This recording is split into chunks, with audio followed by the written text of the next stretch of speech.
আপনারা জানেন যে গত 5 তারিখে জননেত্রী শেখ হাসিনার একটি প্রেস কনফারেন্স হয়েছে FCC তে, এবং সেই প্রেস কনফারেন্সে সরাসরি উপস্থিত ছিলেন আমাদের গৌতম লেহরি দাদা। ওনাকে সকলে চিনেন, পরিচয় দেওয়ার প্রয়োজন আর বোধ করি না, কারণ উনি আমাদের বাংলাদেশের পুরো এশিয়াতে এবং সুপরিচিত, এবং উনি প্রশ্নও করেছিলেন সম্ভবত।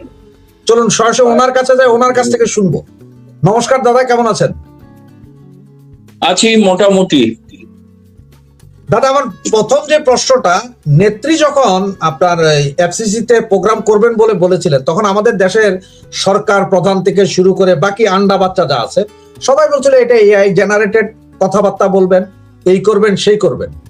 আপনি তো প্রোগ্রামের একদম প্রথম সারিতে উপস্থিত ছিলেন, সম্ভবত প্রশ্নও করেছিলেন, আপনি প্রশ্ন রেখেছিলেন। আপনার কাছে কি মনে হয়েছে বিষয়টা? না, আমি তো নয় বাদই দিলাম আমার নিজের কথা, কিন্তু ওখানে মানে পশ্চিমা গণমাধ্যমের সকলেই ছিল, কারণ ওটা ফরেন করেসপন্ডেন্ট ক্লাব, এবং সেখানে পরবর্তীকালে আমরা দেখলাম রয়টার্স, CNN সবাই এটা কভার করেছে। সুতরাং তারা কেউ এই প্রশ্নটা বাংলাদেশের কিছু অর্বাচীন লোক ছাড়া আর কেউ প্রশ্ন তোলেনি যে এটা AI এর মাধ্যমে হচ্ছে।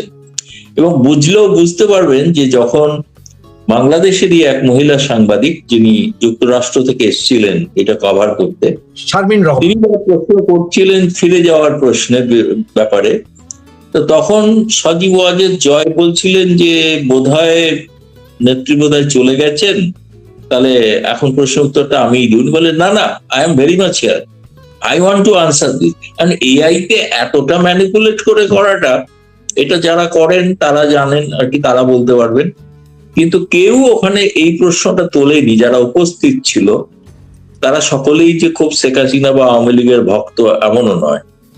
তো তারাও যখন প্রশ্ন তোলেনি, আর বাকিদের প্রশ্ন তোলাটা তো অর্থহীন। প্রশ্নটা হচ্ছে যে এটা বলার উদ্দেশ্য কারণ হচ্ছে যে মানে যদি গুরুত্ব, সব থেকে বেশি গুরুত্ব কে দিয়েছে বলুন তো? সব থেকে বেশি গুরুত্ব দিয়েছে বাংলাদেশের পররাষ্ট্র মন্ত্রণালয়। তারা এরপরে একটা স্টেটমেন্ট জারি করেছে। স্টেটমেন্টটা নিয়ম অনুসারে কোন স্টেটের বিরুদ্ধে যদি বলতে হয় তাহলে সেটা ভিয়েনা প্রোটোকল অনুসারে সেই সরকারকে জানাতে হয়। সেটা না জানিয়ে তারা প্রেস বিবৃতি দিয়েছেন এবং ফেসবুকে দিয়ে দিয়েছেন। তো তারা তো বাংলাদেশের স্বাধীনতাও পেয়েছে, 9বার ওটা এডিট করতে হয়েছে। তারপরে পরিশেষে এমন একটা ভাষা প্রয়োগ করে পররাষ্ট্র মন্ত্রণালয় স্টেটমেন্ট ইস্যু করেছে, এটা সম্পূর্ণ অকূটনৈতিক ভাষা। এবং যিনি করেছেন, এবং আমি নিশ্চিত যে এটা ডক্টর খলিলুর রহমান করেন, কারণ তিনি এই ধরনের নোংরা ভাষা ব্যবহার করতে পারেন না। মাফিয়া, টফিয়া ইত্যাদি ভাষাতে লেখা আছে, সেটা আমি জানি না, এক ভদ্রলোক পড়ে থাকতে পারেন, আমি সেটাও জানি না, যিনি 2007-8 সালে আওয়ামী লীগে আসতে চাইছিলেন কিন্তু আসতে পারেননি বলে তার যে মনের বেদনা, ফলে তারেক রহমানের সঙ্গে সম্পর্ক হয়ে তারেক রহমানের একটা ইংরেজি জানা একজন লোক দরকার ছিল, ফলে তিনি সেখানে ঢুকে পড়েছেন। তারপরে তার থেকে তিনি সব থেকে বেশি, তিনি হলেন আওয়ামী লীগ বিরোধী, এবং এতটাই উগ্র বিরোধী তিনি যে একটা পররাষ্ট্র উপদেষ্টা। কেন উপদেষ্টা? তিনি মন্ত্রী হননি কেন, কেন জানেন? তিনি উপদেষ্টা হচ্ছেন এই কারণে যে তার যে ব্রিটিশ পাসপোর্টটা জমা দিয়ে দিতে হবে, সেটার ভরসা নেই, কবে আবার গদি উল্টে যাবে, তখন ফিরে যেতে হবে ব্রিটেনে, না? সেই জন্য তিনি উপদেষ্টা। উপদেষ্টা যারা হন তারা কেউ পাসপোর্ট, কূটনৈতিক পাসপোর্ট নেন না, কারণ কূটনৈতিক পাসপোর্ট নিতে গেলে ওই অরিজিনাল পাসপোর্টটাকে জমা দিয়ে দিতে হবে, বুঝেছেন? তো এই তো হচ্ছে অবস্থা, যেটা আমি জানি না যে এটাকে নিয়ে কেন এত অযথা, মানে হঠাৎ দুই দেশের সম্পর্কের মধ্যে শেখ হাসিনাটা একটা ব্যাপার কেন হতে যাবে? এটা কি দুই দেশের সম্পর্কটা ভালো বা মন্দ নির্ভর করবে শেখ হাসিনাকে কেন্দ্র করে? ওরা নিজেরাই তো মেনে নিচ্ছে শেখ হাসিনা একটা ফ্যাক্টর, তাই না? এর বাইরেও তো দ্বিপাক্ষিক সম্পর্ক হতে পারে, তাই না? আপনারা জানেন ভালো করে। পরের দিনই হাই কমিশনার দীনেশ ত্রিবেদী দেখা করতে গিয়েছিলেন জ্বালানি মন্ত্রী, তিনি বলছেন আমাদের বাঁচান, আমাদের খুব ক্রাইসিস, গ্যাসের সংকট, ফলে আপনি ডিজেল যদি না দেন, বাড়তি দিচ্ছেন ভালো, কিন্তু আরো বাড়তি না দিলে কে বা কারা যেন লিখছে দেখলাম, বড় বড় কাগজ নাকি, তারা মিনিমাম কোনো কূটনৈতিক ধ্যান ধারণা নেই, কারণ তার রাজনৈতিক উদ্দেশ্যে যদি কপি লিখেন তাহলে তো বাকিটা তাদের করা যাবে না। ফলে তারা লিখছেন সম্পর্ক নাকি বিরাট উত্তেজনাময়, এত উত্তেজনাময় যে ডিজেল চেয়ে বসছে, তাই না? তা তো বলতে পারতেন ভারত থেকে ডিজেল নেবো না, তাই না? না, এত সম্পর্ক সাংবাদিকরা আপনাকে একটা জিনিস দেখায়, তাহলে ওনারা একটু পরিষ্কার হবেন। এই যে দেখেন আমাদের সালাউদ্দিন সাহেব, যাকে আপনারা ভারত দীর্ঘ প্রায় 7 বছর শিলংয়ে রেখেছিলেন, তিনি বলছেন হাসিনা কার্ড খেলবেন আবার সুসম্পর্ক চাইবেন, তা হতে পারে না। না, উনি তো রয়ের তত্ত্বাবধানে ছিলেন। আমরা মনে করি উনি বাংলাদেশে রয়ের একজন ঘনিষ্ঠ বন্ধু, সুতরাং তাকে এই ধরনের কথা তো বলতেই হবে, না তার চাকরি চলে যেতে পারে। ও আচ্ছা, 9 বছর উনি বললে আপনারা তিনি মাইন্ড করবেন? কোথাও খারাপ ছিলেন তা নয়, বেশ কিছু ভারতীয় সাংবাদিক তার সঙ্গে দেখাও করেছিলেন তিনি যেখানে ছিলেন। ফলে তিনি হাসিনা কার্ড খেলবেন না সুসম্পর্ক চাইবেন মানে তো কিছু, আমি সেটাই বলতে চাইছি যে আপনাদের গোটা সম্পর্কটাই নির্ভর করছে হাসিনা কেন্দ্রিক। হাসিনা ছাড়া দ্বিপাক্ষিক সম্পর্ক ডিজেলটা নেবেন তো সেই যেখানে হাসিনা আছে সেখান থেকেই নেবেন তো। তো সেটার জন্য অসুবিধা হচ্ছে না, সেটা কেন নিতে, আপনি সেটার জন্য কেন চাইছেন? বলে দিন নেবো না, তাই না? আমি তো শুনেছি আগামী সোমবার দিন দীনেশ ত্রিবেদী সময় পেয়েছেন, প্রধানমন্ত্রী তারেক রহমানের সঙ্গে কথা বলবেন। তিনি হয়তো তার দিক থেকে কিন্তু অনুযোগ করতেই পারেন, খুব স্বাভাবিক। কিন্তু মূল বিষয়টা হচ্ছে সেই দিন যে সাক্ষাৎ হবে তাতে হয়তো সকলেই জানতে পারবে যে তারেক রহমান ব্রিক্স সম্মেলনে যে আমন্ত্রিত তারা সেখানে আসছেন কি আসছেন না, এবং না আসলে তাদের ক্ষতি হবে, এটা তাদের বোঝা উচিত। তাদেরকে আমি দেখেছি বাংলাদেশের এক একটা কাগজ লিখেছে যে যাওয়া উচিত। হ্যাঁ, পরের প্রশ্ন। এখন পরের যে প্রশ্নটা, এটা খুব ইন্টারেস্টিং। এই ভদ্রলোককে হয়তো আপনি চেনেন, ফারহাদ মাঝার নাম, তাত্ত্বিক নেতা। উনি বলছেন যে 24 জুলাই আগস্টের যে আন্দোলন, সেটা সেফ হাউস ছিল, যুক্তরাষ্ট্র নিজে পরিচালনা করতে একটা সেফ হাউস, সেইখানে এই যে জুলাই আগস্টের সন্ত্রাসীগুলোকে নিয়ে ওরা রাখতো, মগজ ধোলাই করতো। তাহলে এতদিন আমরা যে বলেছিলাম যে এটা যুক্তরাষ্ট্রের তৈরি করা, পাকিস্তানের আইএসআই নিয়ন্ত্রিত, তার কি প্রমাণ কি উনি দিচ্ছেন? কারণ উনি কিন্তু বিশাল তাত্ত্বিক নেতা, উনি কিন্তু ওই সময় খুব অ্যাগ্রেসিভ ছিলেন। হঠাৎ ওনার কি হলো যে উনি আমেরিকার বিরুদ্ধে বলা শুরু করলেন?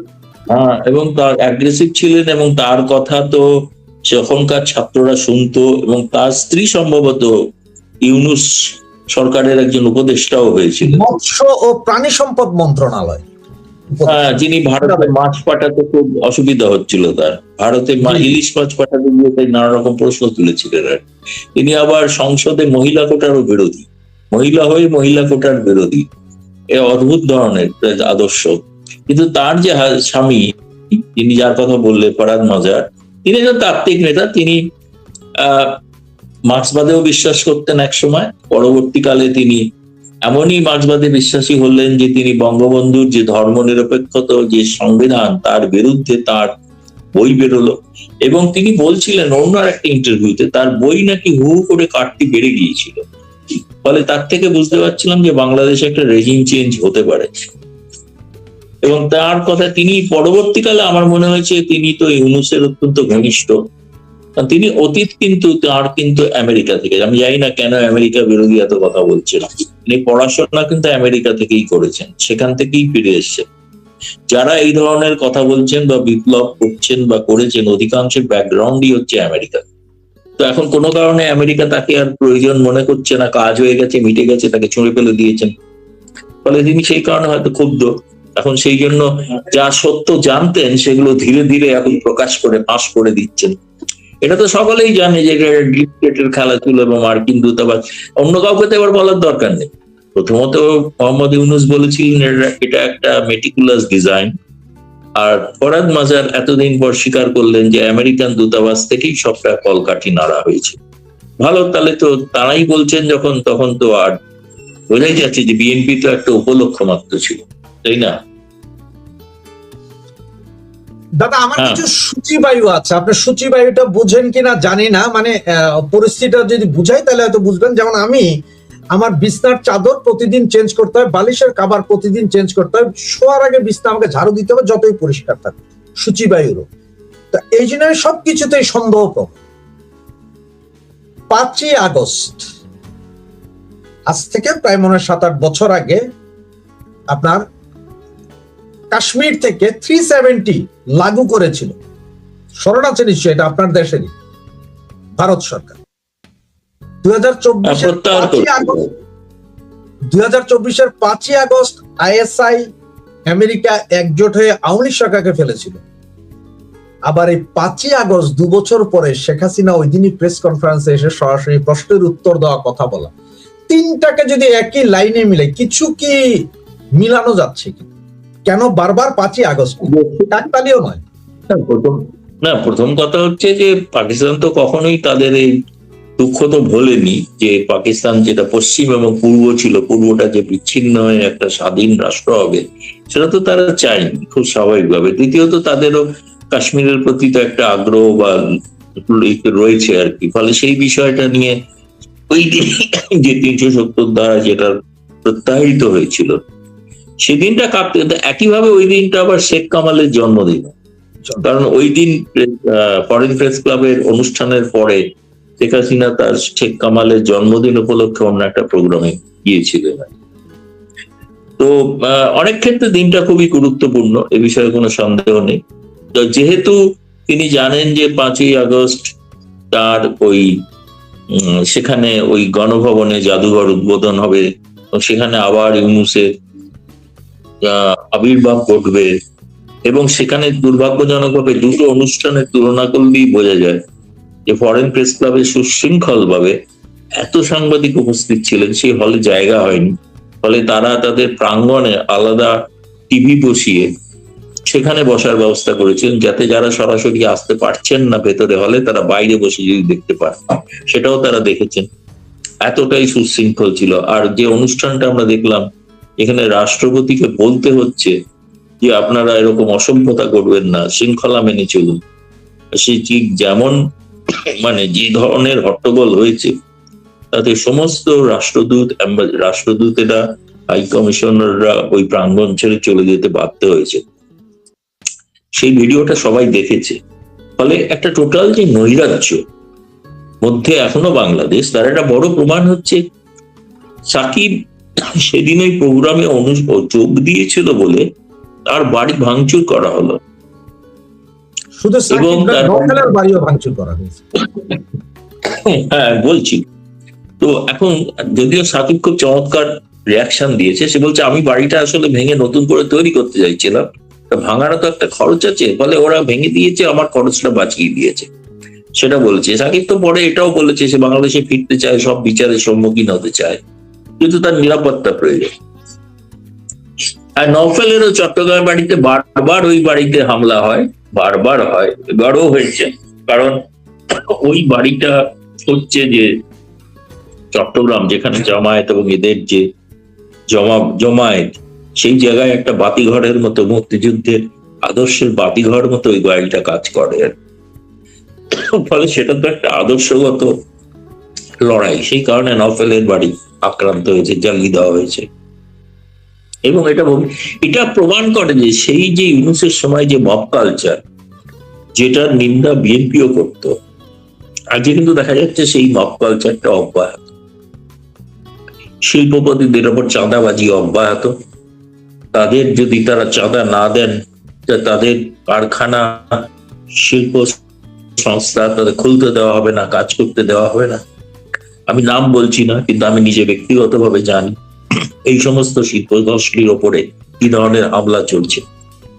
ফলে গোটা দেশের অর্থনীতিকে প্রায় পঙ্গু করে দেওয়া হচ্ছে। তাই দাদা, অনেকের আজকে কোশ্চেন ছিল, অনেকে SMS ও করেছে এর আগে, যার কারণে আমাকে একটু অন্য জায়গায় যেতে হচ্ছে। সেটা হচ্ছে যে ওরা সবাই জানতে চাচ্ছে আপনার কাছ থেকে যে পাকিস্তানে একটা সমস্যা। ওরা বলতে চায় পাকিস্তানে আসিফ মনির সম্ভবত ক্ষমতা নিয়ে নিচ্ছে, পাকিস্তানে কি রেজিম চেঞ্জের কোনো ইয়ে হচ্ছে কিনা, এর পরপরই আবার বাংলাদেশেও এটার কোনো প্রতিক্রিয়া হয় কিনা। না, বাংলাদেশের প্রতিক্রিয়া বলতে আমি তো যেটা শুনেছিলাম প্রথমে, সেটা আমি বলেও ছিলাম প্রকাশ্যে, সেটা হচ্ছে যে রাষ্ট্রপতি শাহাবুদ্দিনকে যেরকম পদত্যাগ করতে বলা হলো, বিদেশ ছেড়ে সিঙ্গাপুরে চলে গেছেন, এবং সেনাপ্রধান ওয়াকারুজ্জামান তাকেও নাকি সরিয়ে দেওয়া হতে পারে। সেজন্য তিনি উগ্র জামায়াতপন্থী হতে চাইছেন, যিনি ছিলেন বরাবরই জামায়াতপন্থী, এখন তো চেহারাই বলতে ফেলেছেন, দাড়ি রেখে মৌলানা টাইপের হয়ে উঠছেন। সেই সেনাপ্রধান তিনিও এয়ার অ্যাম্বুলেন্স নিয়ে সেনাপ্রধান নিজে এয়ার অ্যাম্বুলেন্স নিয়ে তার কোনো ঘনিষ্ঠ আত্মীয়র অসুস্থতার কারণে সব পরিবারের সকলকে নিয়ে তিনি কিন্তু চলে গেছেন সিঙ্গাপুরে। হয়তো তিনি ফিরে আসবেন, আশা করা যায়, মানে এতটাই তার আত্মীয়ের প্রতি এতটাই। সিঙ্গাপুর একটা হচ্ছে বলা যেতে পারে দ্বিতীয় ডিপ স্টেট, যেখানে প্রচুর মাধ্যমে প্রচুর কিছু আলোচনা হয়ে থাকে, যেগুলো অনেক ক্ষেত্রে রেজিম চেঞ্জ বা আমেরিকার স্বার্থ সংক্রান্ত বিষয়ে এখানে অনেক সিদ্ধান্ত হয়ে থাকে। এখন সেটা এখনো আমার কাছে কোনো খবর নেই, আমি জানি না। তবে আসিফ মনির যেরকম ওয়াশিংটনের খুব ঘনিষ্ঠ ব্যক্তি, ওয়াকারুজ্জামানও ওয়াশিংটনের ঘনিষ্ঠ ছিলেন, এবং তাকে যদিও আমেরিকা কখনোই সবসময় প্রকাশ্যে কোনো সেনা শাসন পছন্দ করে না, তারা চায় কোনো না কোনো ভাবে একটা গণতান্ত্রিক ব্যবস্থা থাকুক, তার আড়ালে সেনা থাকুক। এখন ফলে সেনা অভ্যুত্থান এরকম কিছু ঘটবে কিনা, ঘটলেও সেটা আমেরিকা চাইবে কিনা, সেটা সম্পর্কে আমি নিশ্চিত নই। তবে এটা ঘটনা যে ওয়াকারুজ্জামানের ভবিষ্যৎটা কিছুদিনের মধ্যেই নির্ধারিত হতে চলেছে। হয়তো তিনি তো এমনি আগামী বছর তার অবসর নেওয়ার কথা, অবসর নিয়ে কি করবেন, অবসর নিয়ে কি তিনি অন্য কোনো ভূমিকায় আসতে পারেন, সেক্ষেত্রে ওয়াশিংটনের একটা সবুজ সংকেত প্রয়োজন। হয়তো সেটা সিঙ্গাপুরে আলোচনা চলছে, সেটা এখনো প্রকাশ্যে আসেনি, সেটা এলে তখন হয়তো জানা যেতে পারে। দাদা, এই যে ওই দিন 5 তারিখের প্রোগ্রাম শেষ হওয়ার পরে আমি যতটুকু জানি যে আপনারা সাংবাদিকরা এরপর প্রায় 2-3 ঘন্টা ওখানে বিভিন্ন জনের সাথে আলাপ আলোচনা করছেন, বিদেশি সাংবাদিক আপনারা সব। 5 তারিখের এই প্রেস কনফারেন্সের পরে আন্তর্জাতিক মিডিয়ার যারা উপস্থিত ছিলেন ওদের মনোভাব কি বুঝতে পারলেন না? ওদের মনোভাব হচ্ছে ওরা ন্যাচারালি খুবই অভিভূত যে শেখ হাসিনা তার পক্ষে যতগুলো সম্ভব প্রশ্নের তিনি জবাব দিয়েছেন, সে পছন্দ হোক না হোক, কিন্তু সেইটাকে তার গুরুত্ব দিয়ে তারা প্রকাশ করেছেন। ভারতের জাতীয় গণমাধ্যমে প্রকাশিত হয়েছে, অন্যত্রও প্রকাশিত হয়েছে, আন্তর্জাতিক মিডিয়াতে প্রকাশিত হয়েছে, পশ্চিমা গণমাধ্যমেও প্রকাশিত হয়েছে। এবং তারা হয়তো অনেকে আরেকটু সাংবাদিক সুলভ আগ্রহের কারণে তারা জানতে চাইছিলেন যে তিনি কবে ঠিক যাবেন। সেই প্রশ্নটার উত্তর সরাসরি তো শেখ হাসিনা দেননি, তিনি বলেছেন বিজয়ের মাস তখন যাবে। এইটুকু ছাড়া আর কোনো আক্ষেপ আমি ওটা দেখিনি। তার কারণ হচ্ছে, যেটা একজন যে সাংবাদিক প্রশ্ন করেছিলেন যে জুলাই আগস্টের যে হত্যাকাণ্ডের ওপরে ক্ষমা চাইবেন কিনা, তো তার উপরে সজীব ওয়াজেদ জয় যে জবাব দিয়েছেন, সেই জবাবের তো আর তাতে মনে হয়নি যে সে জবাবের উপরে আর কোনো প্রশ্ন থাকতে পারে। কারণ জয় বলেছেন যে আওয়ামী লীগের আমলের হত্যাকাণ্ডগুলো হচ্ছে হত্যা, আর আওয়ামী লীগ চলে যাওয়ার পর যে হত্যাকাণ্ড হলো, যে পুলিশরা মারা গেল, তাদের হত্যাকাণ্ডটা হত্যা নয়, সেই বিচার হবে না, তার জন্য কেউ ক্ষমা চাইবে না। বরঞ্চ সেই বিচার হবে না বলে ইউনূস তো দায় মুক্ত একটি আইন পাশ করলেন, এবং সেই আইনটা বর্তমান সরকারও মেনে চলছেন, তাই না? তো সুতরাং আওয়ামী লীগের সময়কার মৃত্যুটা মৃত্যু, আর বাকি সময়ের মৃত্যুটা মৃত্যু নয় বা হত্যা নয়, এটা কেমন ধরনীয় হলে সবটাই হোক, বিচার হোক, তাই না? তাহলেই তো বোঝা যাবে। ওনার এই সজীব ওয়াজেদ জয়ের এই কথাটার পরে আসলে, এবং আজকে একটা ফটোকার্ড দেখার পর আমার মাথায় যেটা চিন্তা আসছে, আপনাকে আগে একটা ফটোকার্ড দেখায়। প্রথম হচ্ছে যে এই যে সালাউদ্দিন আহমেদ গুম, শেখ হাসিনা, কামাল, জিয়াউল হাসানের সম্পৃক্ততা পেয়েছে তদন্ত সংস্থা। সালাউদ্দিন মানে হচ্ছে শিলং সালাউদ্দিন, যিনি স্বরাষ্ট্রমন্ত্রী। উনি ইন্ডিয়াতে থেকে উনি নাকি গুম ছিলেন। তাহলে এখন আমার প্রশ্ন হচ্ছে যে এই যে এটা আজকের একটা পত্রিকার খবর, 121 জন আওয়ামী লীগ মন্ত্রী এমপি কারাবন্দী রয়েছে। 300 এমপির মধ্যে বাকি যারা আছে, অনেক মন্ত্রী, অনেক সংসদ সদস্য, নেতাকর্মী কোথায় আছে কেউ জানে না। কেউ বলে ইন্ডিয়াতে, কেউ বলে সিঙ্গাপুর, দুবাই। তাহলে তো এরাও 24-এর 5ই আগস্ট সকলকেই গুম করা হয়েছে নাকি? সালাউদ্দিনেরটা না, তার চেয়েও বড় কথা হচ্ছে যে জেলের মধ্যে মারা গেছেন, তো জেলের মধ্যে মারা গেছেন। তাহলে জেলের মধ্যে মারা যাওয়াটার কিন্তু হচ্ছে নিয়ম অনুসারে সেটা কিন্তু কাস্টোডি ডেথ মানে তার একটা ম্যাজিস্ট্রিয়াল এনকোয়ারি হওয়া উচিত। সেটাও তো হয়নি। মানে আইনের শাসন না থাকলে যা যা হয় তাই তাই ঘটছে। ফলে যে কথাগুলো আপনি বলছেন যে আরো অনেকে নিখোঁজ, যারা ভারতে আছেন এটা তো ভারত সরকার জানে, তাই না, কারা এখানে আছেন, কারা থাকছেন, যেসব মন্ত্রী নেতা ইত্যাদি। কিন্তু বাকি অনেকে আছেন, এটা ঘটনা যে তারা তো সত্যিই নিখোঁজ। তারা কি গুম খুন হয়েছে নাকি তাদের আটকে রাখা হয়েছে? যেমন আমি দেখছিলাম ওই ফরহাদ মাজার বোধহয় একটা গুম খুন নিয়েও মন্তব্য করেছেন কিছু একটা, যে সেইগুলো যদি হয়ে থাকে তাহলে সেই সব গুম খুনের ছবিতে হঠাৎ তোয়ালে কেন দেখা যাচ্ছে, পাখা কেন দেখা যাচ্ছে, মানে সেই ছবিগুলো কি পরে তৈরি করা হয়েছে? সবটাই তো পরে। যেটা বলা হয় যে শেখ হাসিনাকে তারা চাইছেন, তো কিন্তু শেখ হাসিনা যখন ভারতে এসেছিলেন তখন তো তিনি অপরাধী না, তার বিরুদ্ধে যে অপরাধ সেটা তো পরবর্তী বিষয়। কিন্তু আমরা যেটা বলি, যেটা ইউনূসেরই শাসনের এক্সটেনশন চলছে এখন, তার বড় প্রমাণ হলো ইউনূস যে আইসিটি তৈরি করেছিলেন, যে আইসিটি কি সম্পূর্ণ আন্তর্জাতিক বিধি বহির্ভূত একটা আইসিটি, সেটাকে তো এখন এরা মানছেন না। সেটাকেই তো ধরে তারা বলছেন তিনি ফাঁসির আসামি। ফাঁসির আসামিতে সেটা তো ইউনূস আমলে হয়েছে, সেটাকে বিচার হয়েছিল, একজনের অবর্তমানে বিচার হয়েছিল। সেটা কি বিচার ব্যবস্থা, সেটা কি সঠিক বিচার? সেটা তো ফ্যাসিস্ট আমলে যা হয়ে থাকে তাই হয়েছে, যে আপনাকে বিচারের কোনো সুযোগ দেওয়া হবে না, আমি রায় বলে দেবো, সোজা কথা, রায়টা গোটা থেকে ঠিক হয়ে আছে। সেটা তো আর ন্যায় বিচার হলো, তাই না? আন্তর্জাতিক ট্রাইব্যুনালের নিয়ম অনুসারে তার যা নিয়ম ও কানুন রয়েছে সেই অনুযায়ী কি ট্রাইব্যুনাল গঠিত হয়েছিল? তো হয়নি। এই নিয়ে তো অনেক প্রশ্ন আছে।